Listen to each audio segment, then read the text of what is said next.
바라보며 인사하며 나아갔으면 좋겠습니다. 서로 바라보며 환영합니다, 축복합니다 인사해 볼까요? 여러분 환영합니다, 축복합니다.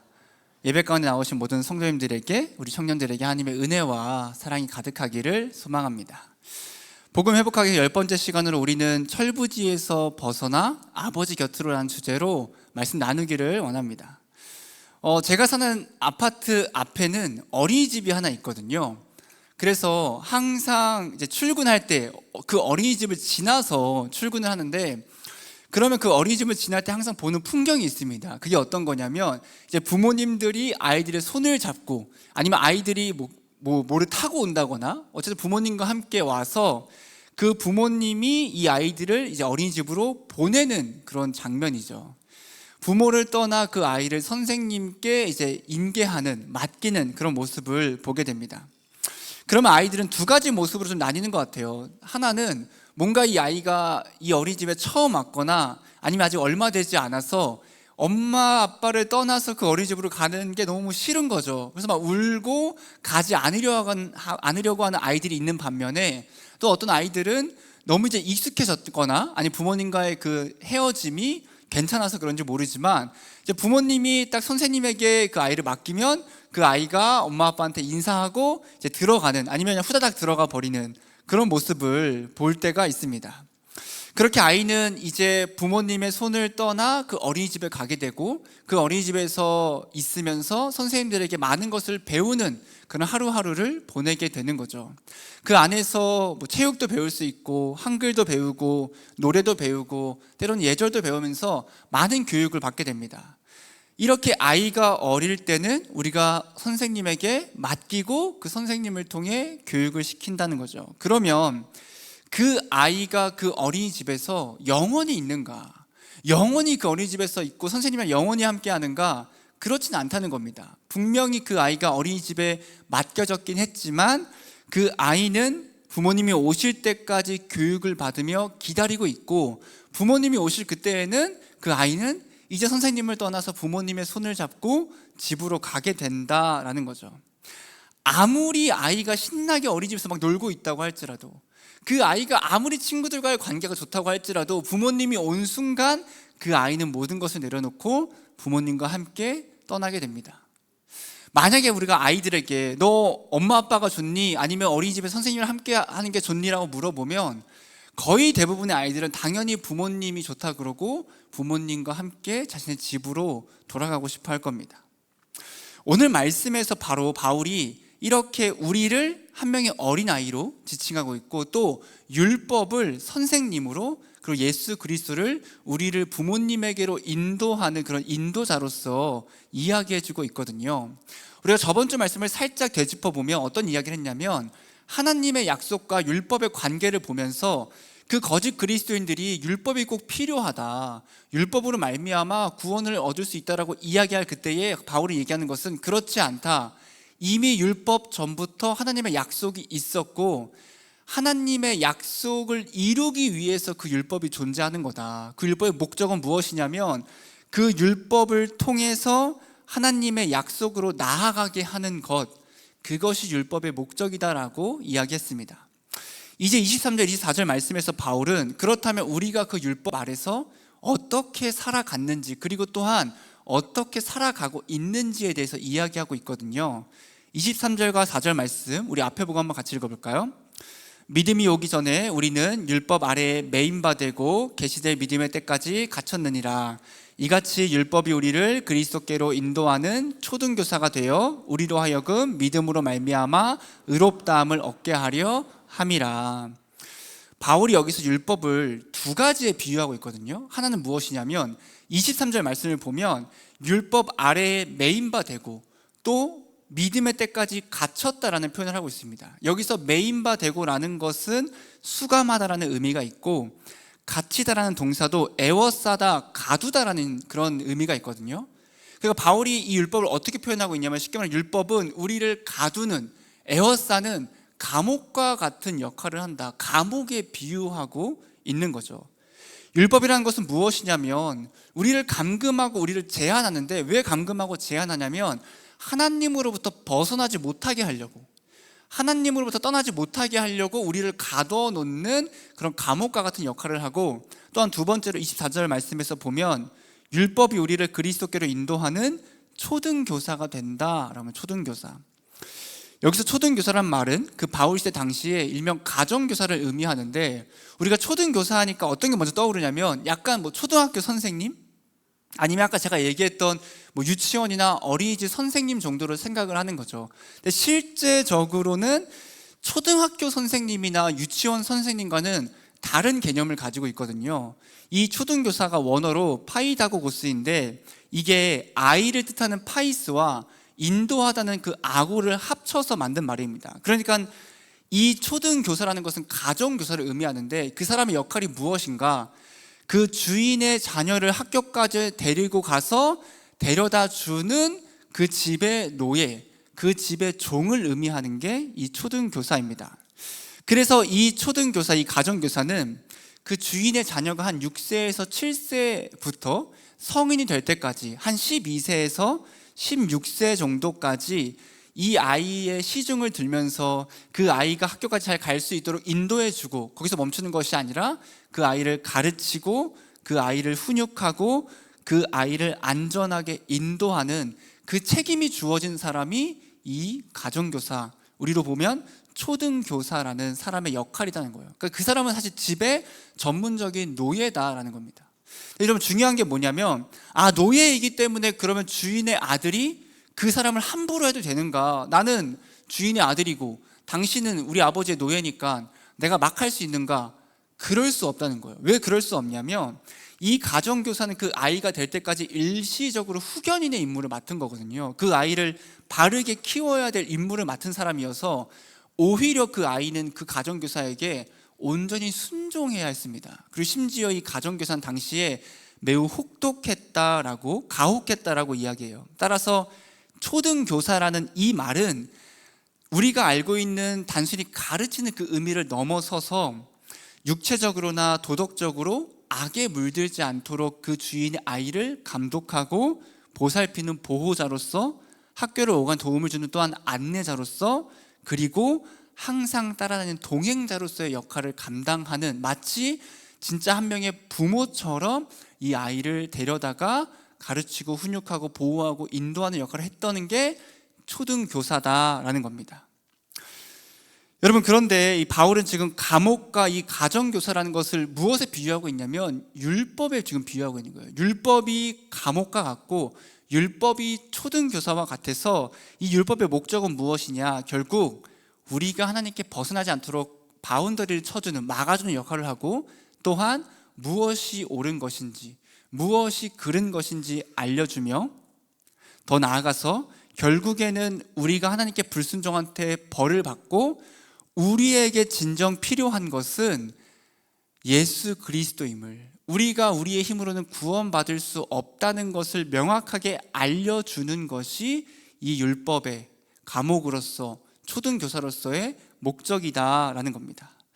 그래서 감옥과 이 가정교사의 그 비유가 사실은 긍정적인 비유는 아니라는 거예요.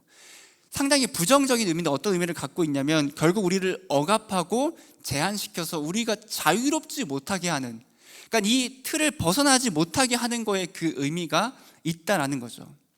여러분, 중요한 거는 하나님께서 우리를 그 율법 아래에 살게 하실 그때에, 그러면 영원토록 율법에서 살게 하시는가, 영원토록 억압된 삶을 살게 하시는가? 그렇지 않다는 겁니다. 하나님께서는 이 모든 것이 일시적이고 결국 그 초등교사 아래에서 아이가 성인이 되면 그 초등교사를 떠나게 돼요. 떠날 수 있어요. 그래서 어떻게 되냐면 그 가정교사를 떠나서 자기의 진짜 부모님 아래서 성장한 상태로 지내게 되고 자신의 신분을 회복하게 되는 겁니다. 그래서 율법이라는 것은 믿음이 오기 전까지, 믿음의 때까지만 그 영향력을 발휘한다라고 하고, 믿음이신 예수 그리스도가 이 땅에 오셨기 때문에 그를 믿는 자들은 더 이상 그 율법 아래에, 그 감옥과 그 초등교사 아래에 있는 것이 아니라 이제는 예수 그리스도 안에서 하나님의 그 자녀의 삶을 살아가게 된다라고 바울은 이야기해 주는 겁니다. 여러분, 믿음이 있는 우리, 그래서 믿음으로 말미암아 예수 그리스도를 믿는 우리는 더 이상 그 철부지 어린아이처럼 그 율법 아래에서 우리의 힘을 의지하며 살아가지 않아야 한다는 겁니다. 살아갈 수 없다는 겁니다. 그럼 무엇과 함께 사는가? 예수 그리스도를 통하여 우리의 진짜 아버지인 그 하나님과 함께하는 삶을 살아가게 되는 거죠. 이제 믿음인 예수 그리스도가 이 땅에 오셨기 때문에 우린 더 이상 초등교사의 지도 아래 살 필요가 없습니다. 이젠 예수님을 믿음으로 말미암아 예수 안에서 예수님과 연합한 삶을 살아간다고 이야기하는 거거든요. 여러분, 연합한, 예수 그리스도 연합했다는 말을 종종 들어보셨을 겁니다. 연합이란 무엇일까? 예수님과 단순히 동행하는 것을 의미하는 걸까? 그냥 함께 걸어가는 것? 함께 지내는 것? 연합이라는 것은 그 이상의 의미거든요. 어떻게 표현할 수 있냐면 접붙임이라고 표현. 접붙임은 무엇이냐면 예수님이 나무예요. 우리는 가지인데 어떤 가지냐면 쉽게 말해 땅에 버려진 가지. 그래서 원래는 썩어 문드려져 그냥 불쏘시개로 써야 될 그럴 가지인데 예수님이 그 땅에 떨어진 가지인 우리를 붙잡아서 자신에게 붙여주는, 그게 접붙임이에요. 그래서 예수님이 나무고 우리가 가지로서 주님 안에 연합함으로 말미암아 죽는 것이 아니라 생명을 얻게 되고 그리스도가 내 안에 그리스도가 있게 되는 그 연합의 삶을 산다라고 이야기해 주는 것이 그리스도와의 연합입니다. 여러분, 이 연합은 중요한 건 그러면 우리한테 무슨 의미가 있냐는 거예요. 아, 연합 좋다 이거예요. 예수님과 함께하는 거 좋다 이거예요. 그럼 우리 그게 무슨 유익이 있는가 하는 거죠. 오늘 말씀에서 그 유익을 세 가지로 볼 수 있거든요. 우리는 세 가지로 살펴보기를 원합니다. 첫 번째로 그리스도와의 그 연합의 유익은 하나님의 자녀가 된다는 거예요. 그리스도를 믿는 우리가 하나님의 자녀가 된다는 거죠. 우리 26절 말씀 앞에 보고 한번 읽어보겠습니다. 시작. 너희가 다 믿음으로 말미암아 그리스도 예수 안에서 하나님의 아들이 되었으니. 하나님은 더 이상 그 율법을 통해서 우리를 정죄하시거나 우리를 제한하시거나 아니면 가정교사로서 우리를 억압하시는 분이 아니다는 겁니다. 예수 안에서 우리는 하나님의 아들이 되었는데 정확히는 예수님을 통하여서 우리가 하나님의 아들로 받아들여졌다라는 겁니다. 여러분, 이 하나님의 아들이라는 표현에서 두 가지의 중요한 의미가 있는데 첫 번째는 무엇이냐면 이 세상의 모든 사람들은 그렇다면 다 하나님의 자녀인가 하는 거예요. 여러분, 어떻게 생각하십니까? 이 세상의 모든 사람들은 하나님의 자녀인가? 이렇게 대답할 수 있겠죠? 목사님, 세상의 모든 것들은 하나님이 창조하지 않으셨습니까? 우리도 하나님이 창조하시고 하나님의 피조물이니까 하나님이 창조한 우리 모두는, 세상의 모든 사람들은 당연히 하나님의 자녀 아니겠습니까? 여러분, 어떻습니까? 맞다고 생각하지 않습니까? 아, 하나님이 창조하셨으니까 당연히 하나님의 자녀라고 생각할 수 있는데 사실은 맞는 것처럼 보이지만 이 말은 틀린 거다라는 거죠. 물론 모든 인간이 하나님의 형상대로 지음받은 건 맞습니다. 그런데 하나님의 자녀라고 하는 것은 단순히 피조물인 걸 넘어서서 아버지와 자녀의 관계, 더 깊은 관계를 의미한다라는 거예요. 우린 처음부터 하나님의 자녀가 아니라 성경에서 어떻게 말하냐면 오히려 우리를 너희들은 본질상 진노의 자녀라고 합니다. 타락한 모든 사람들은 하나님과의 그 아버지와 자녀의 관계가 아니라 사실은 우리는 그 거짓의 영이 마귀를 아버지로 삼는 존재라는 거죠. 불신자들은, 정확히 말하면 불신자들은 하나님을 아버지로 섬기려고 하지 않습니다.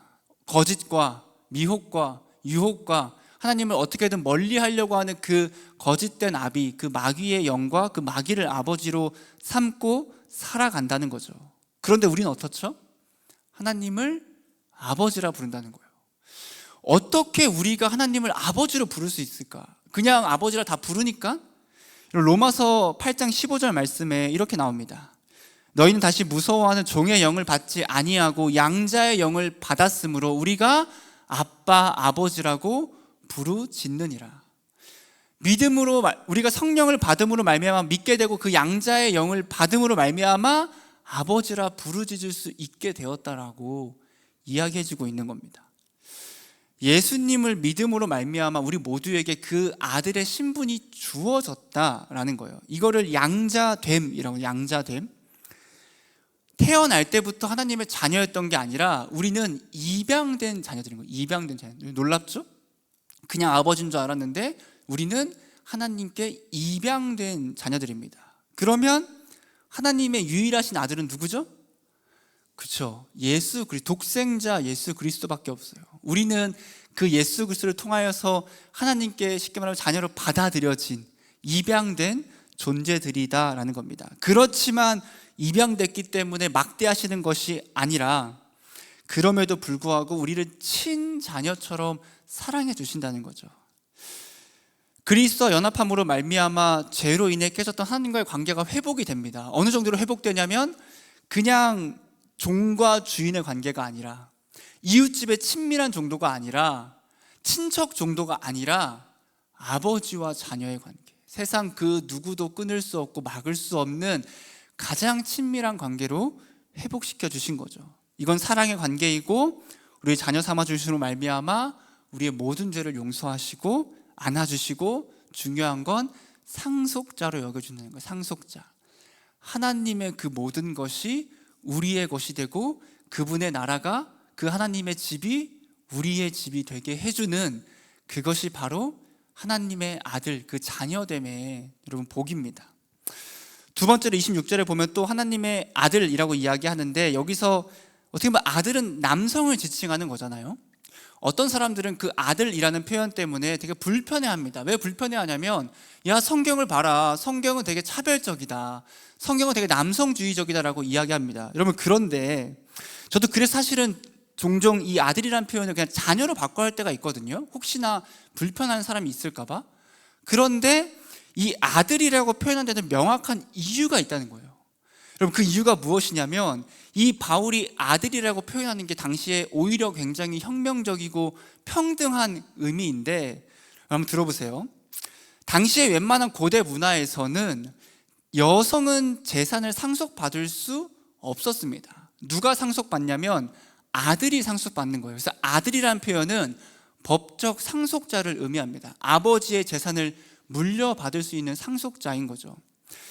그런데 복음은 우리 모두를 어떻게 의미하냐면 복음은 우리 모두가 다 하나님의 아들이라는 거예요. 그 의미는 복음은 우리 모두를 다 하나님께서 상속자로 여겨주신다는 겁니다. 아들이라는 표현을 왜 쓰는가요? 그 아들이 당시에 상속자의 역할을 했기 때문에 바울이 얘기하는 것은 너희는 남성이든 여성 그게 중요한 게 아니라 모두가 다 하나님의 아들이야.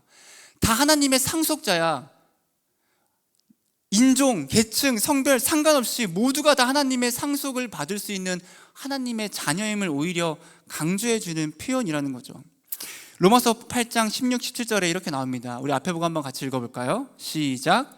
성령이 친히 우리의 영과 더불어 우리가 하나님의 자녀인 것을 증언하시나니 자녀이면 또한 상속자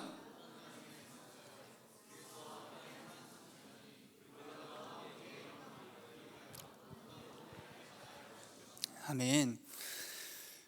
여러분 하나님의 아들이란 표현은 상속자를 의미합니다. 만약에 그럼에도 불편하면 여러분 한 가지 더 이야기해 줄게요. 성경에서 이런 표현도 있습니다. 모든 그리스도인들을 다 그리스도의 신부라고 표현하거든요. 그러니까 신랑 되신 예수 그리스도의 신부라고 표현합니다. 여러분 그럼 이 표현을 보고 우리가 여성 중심주의라고 얘기하나요? 그렇지 않은 이유가 있어요. 왜 그렇죠? 그게 단순히 우리를 신부라고 표현한 게 너 여자야라고 표현한 게 아니라는 걸 알기 때문인 거예요. 예수님이 우리의 신랑이시고 우리는 그리스도의 신부로서 주님께서 우리를 신부로 받아주셔서 그 결혼의 관계처럼 우리를 사랑해 주시고 보호해 주시고 인도해 주시고 끝까지 안아주시는 그 사랑을 나타내는 표현이라는 것을 알기 때문에 우리가 그거에 대해서 다르게 생각하지 않는 겁니다.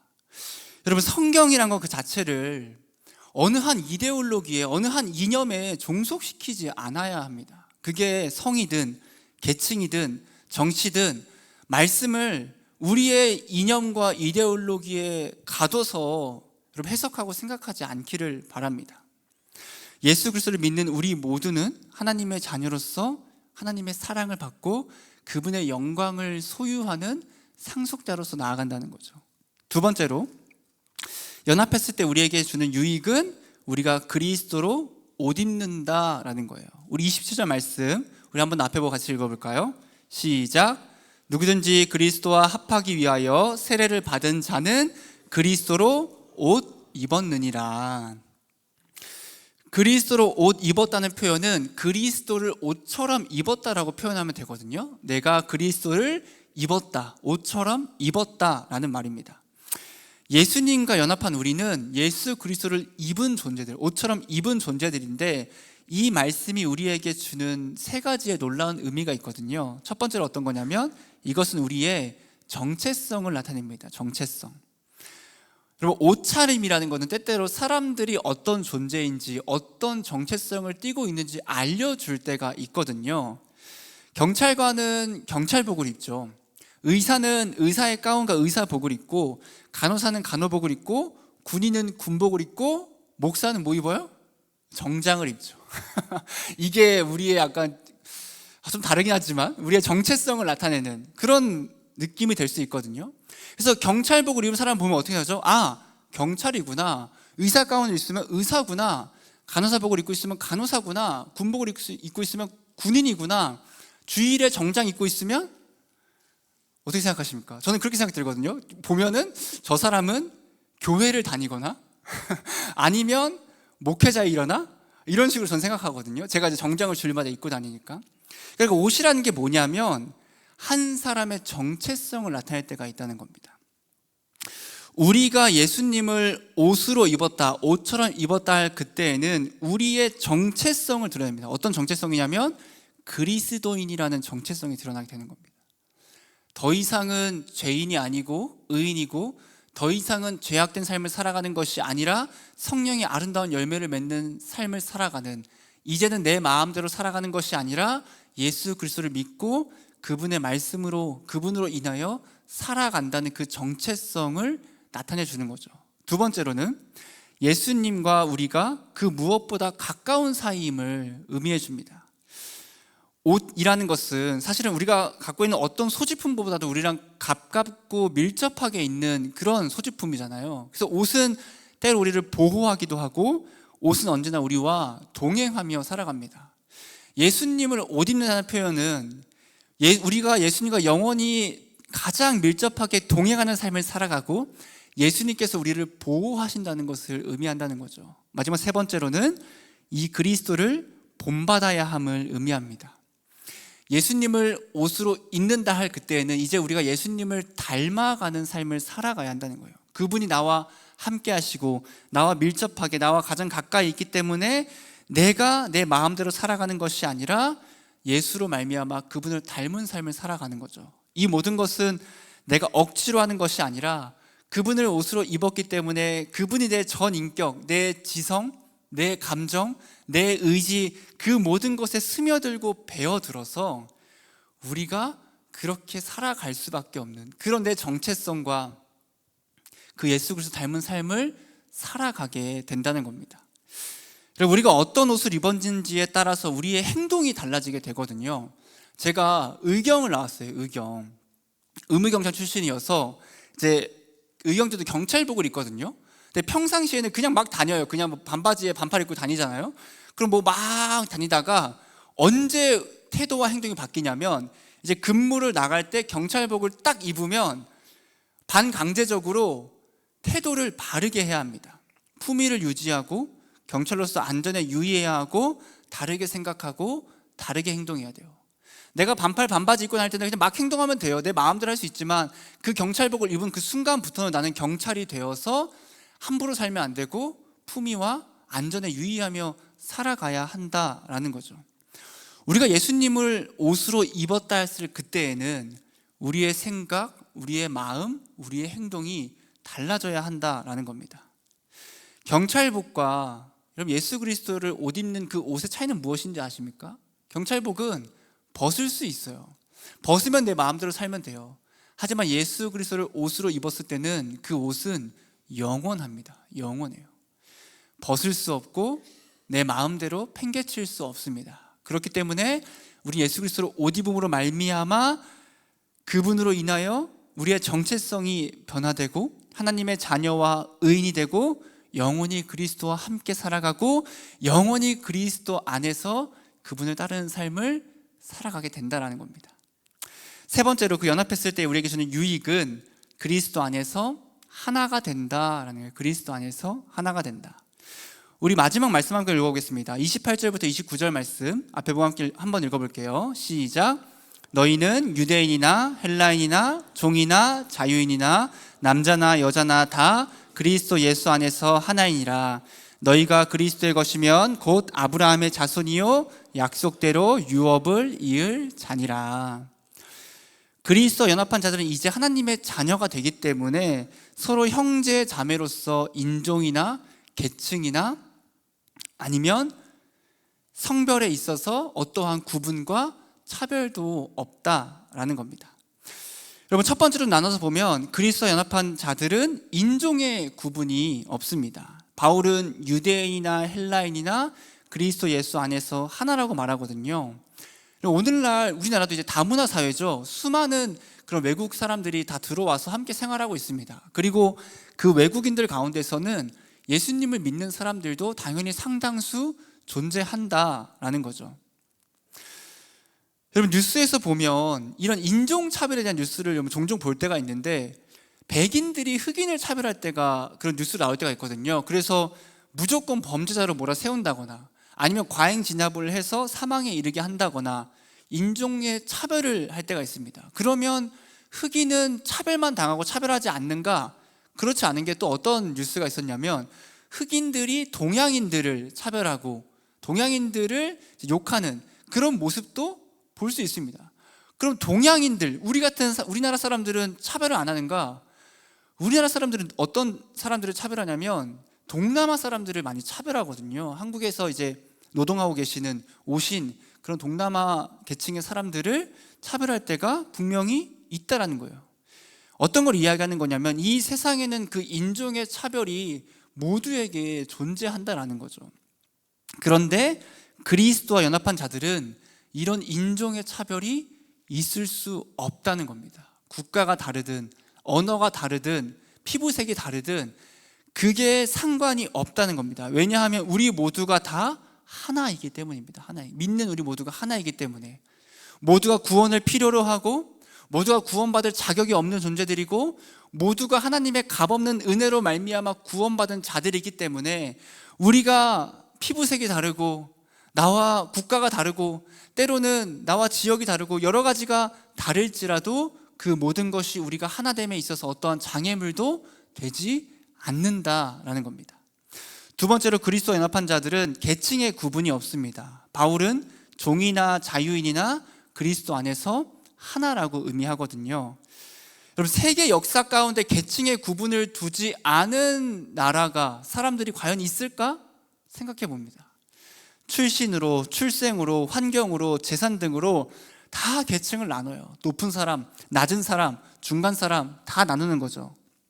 하지만 그리스도 연합한 우리 안에는 이런 계층의 차별이, 계층의 구분이 없어야 한다는 겁니다. 여러분, 오늘날은 그러면 계층이 없는가? 왕과 좌의정, 우의정 그 아래 뭐 있고 이런 계층, 눈앞에 보이는 계층은 없을지라도 보이지 않는 계층을 서로가 다 만들고 살아간다라는 거죠. 부유한 자와 가난한 자, 지혜로운 자와 무지한 자, 건강한 자와 연약한 자, 서울에 사는 자와 지방에 사는 자, 능력 있는 사람과 능력 없는 사람 등 사람들은 서로를 보고 서로의 그런 여러 가지를 보면서 자기의 머릿속으로 계층을 나누고 그 계층에 따라 행동할 때가 있습니다. 제가 저번에 갈라디아 설교를 할 때 식탁 교제에 대해 한번 얘기한 적이 있거든요. 식탁 교제란 무엇인가? 결국 식탁 교제는 나랑 비슷한 사람끼리 함께하는 게 식탁 교제라고 했거든요. 나랑 동일한 어느 정도 급이 맞는 사람끼리 식사를 하는 거예요. 그런데 교회는 어떤가? 부유하거나 가난하거나 함께 식사하고, 지혜롭거나 미련하거나 함께 식사하고, 연약하거나 건강하거나 상관없이 함께 밥을 먹고 함께 하는 존재인 겁니다. 오히려 연약한 자들을 더 사랑으로 챙겨주는 것이 교회라는 겁니다. 다른 국적을 가진 사람끼리, 다른 지역을 가진 사람끼리, 다른 문화의 사람끼리, 성별과 나이 등 모든 것이 다 상관없이 그리스도 안에서 연합한 자들은 하나이기 때문에, 형제 자매이기 때문에 교회에는 차별이 없고 교회에는 그 모든 것들이 장애물이 되지 않습니다. 셋째로 그리스도와 연합한 자들의 성별의 구분이 없습니다. 남자나 여자나 그리스도 예수 안에서 하나라고 바울은 이야기합니다. 고대 사회 가운데 남자와 여자의 차별은 분명히 여러분 존재했거든요. 달랐어요. 여성들은 당시에 언제나 멸시당하고 착취를 당했다고 합니다. 하지만 바울이 이야기하는 것은 그리스도 안에서 남자든지 여자든지 하나다라고 이야기합니다. 차별이 없다. 동등하고 각자의 재능과 각자의 능력과 하나님이 주신 그 은사 안에서 서로를 사랑하고 교회의 유익을 위해 살아가야 한다라고. 그래서 그 모든 성별이 우리를 나눌 수 없다라고 이야기하는 거죠. 그럼 28절 말씀에서 주의할 점은 무엇이냐면, 실제로 그럼 교회 안에 인종적, 사회적, 성적 구분이 제거되는가? 나는 제가 한국 사람이고 누군 외국 사람인데, 야, 우리 이제 국가 없어, 다 한 국가야, 이렇게 하는가? 아니면 난 남자고 여잔데, 야, 남녀 없어, 다 똑같은 성이야, 이렇게 만들어 버리는가? 그 의미는 아닙니다. 분명히 이 땅의 세상을 살아가면서 우리에겐 구분이 돼 있거든요. 특정한 인종이 있고, 특정한 민족에 속해 있고, 특정한 문화에 살아가며 다른 환경에 있고, 남자나 여자 둘 중에 하나의 성별을 가지고 우리는 그 다름 안에서 살아갑니다. 그런데 그리스도 안에서 하나라 할 그때는 이게 어떤 의미냐면, 우리의 그 다른 모든 것들이 주님 안에서 함께 교제하고 예배하고 살아가는 데에 그 어떠한 장애물도 되지 않는다는 겁니다. 야, 남자는 남자끼리 모여, 여자는 여자끼리 모여가 아니라, 야, 저기 제주 사람끼리 모여, 영남 사람끼리 모여, 호남 사람끼리 모여, 이런 것이 아니라 그리스도를 믿고 그분과 연합된 모든 사람들은 그런 것이 무의미해지는 거예요. 하나님을 함께 예배하고 함께 사랑하고 함께 교제하고 하나 되는 삶을 살아가게 된다라는 겁니다. 부자든 가난하든, 지혜로운 자든 미련한 자든, 내가 대학교가 인서울이든 저 지방대든, 내가 대기업에 다니든 중소기업에 다니든, 내가 몇십억짜리 집을 소유하고 있든, 내가 월세 또는 전세로 살아가든 아무 상관이 없다는 겁니다. 그걸로 서로를 나누려고 하지도 말고 서로를 나누는 것조차 존재하지 않는다라는 거죠. 우린 서로를 대등한 존재로 그리스도 안에서 형제 자매로 인정하고 서로가 서로를 동일하게 동등하게 사랑하며 살아가야 하는 겁니다. 여러분, 그리스도와 연합하는 삶은 우리에게 많은 유익을 줍니다. 가장 큰 유익은 사실은 주님과 함께 이 땅을 살아간다는 것 자체가 우리에게 있어서 가장 큰 유익이 될 수밖에 없죠. 만약에 우리가 계속해서 나의 힘을 의지한다면, 내가 열심히 함으로 말미암아 구원받았다고 하는 것을 계속 유지하고자 한다면 우리는 어떤 존재가 되냐면 철부지 어린아이에서 벗어나지 못하고 있는 겁니다. 아버지가 왔는데, 부모님이 지금 어린이집 밖에서 기다리고 있는데, 여러분, 이제는 어린이집을 떠나서 그 부모님의 손을 잡고 집으로 가야 하지 않겠습니까? 언제까지 철부지 어린아이처럼 그 율법에, 나의 행동에 얽매여서 살아갈 수 없다는 겁니다. 예수님을 믿고 그분과 함께 연합된 자들은 이제 예수를 통하여 하나님 아버지의 손을 잡고 그분의 자녀로 살아가게 됩니다. 예수님을 믿는 우리 모두 하나님의 상속자입니다. 이제 율법에서 죄인으로서 살아가는 것이 아니라 아버지 안에서 자유와 사랑을 누리고 예수 그리스도와 연합된 그 구원의 감격을 누리며 살아가게 돼요. 마지막으로 여러분, 구원의 감격을 누려야 합니다. 구원의 감격이란 무엇인가? 왜 구원이 감격인가? 왜 구원이 기쁨인가? 구원받으면 돈이 생기나요? 구원받으면 여러분 더 좋은 직장과 명예와 권력을 얻고 월 1,000만 원씩 버는 그런 엄청난 일이 생기나요?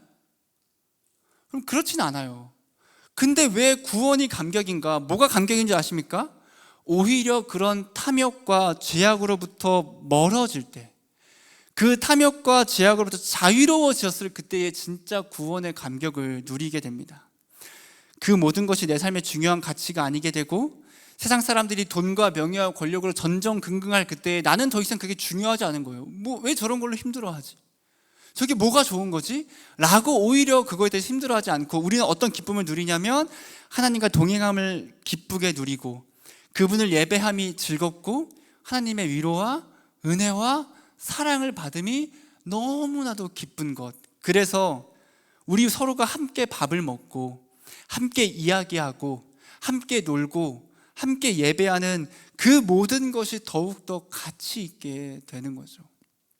여러분, 그것이 구원의 감격입니다. 내가 뭔가 더 좋아지고 더 위대해지지 않을지언정 더 이상 그게 나의 가치가 아니라 하나님을 예배하고 그분과 함께하고 우리 서로가 하나 되는 그 모든 것이 너무 기뻐서 하나님, 이 구원의 감격을, 하나님과 함께하는 그 기쁨을 누리게 하심에 감사하다고 이야기할 수 있는 우리가 되기를 원합니다. 철부지 어린아이에서 벗어나 여러분 이제는 그리스도의 손을 붙잡고 아버지에게로 나아가는 우리 모두 청년들이 되기를 주님의 이름으로 축복합니다. 말씀을 마치고 함께 찬양하기를 원합니다.